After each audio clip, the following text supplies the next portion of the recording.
Саламатсыздар, каналыма қош келдіңіздер. Лайк басып, комментарий жазуды ұмытып кетпеңіздер. Бұл видеода Байтұрсынов көшесіндегі Гарант деген жерді көрсеткім келді. Ол жерде телефон жөндейді, ескі телефондарды сатады. Шымкенттегі телефондардың мекені осы жер деп те айтсақ болады.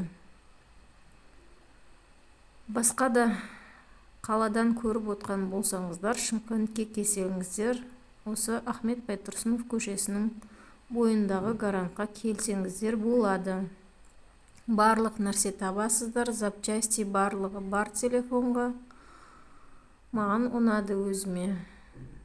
Компьютерлерді де жасап береді, ремонтын. Барлығы бар. Ал мына жерде кеңесші деген юридический компания бар, содан кеңес алсаңыздар болады.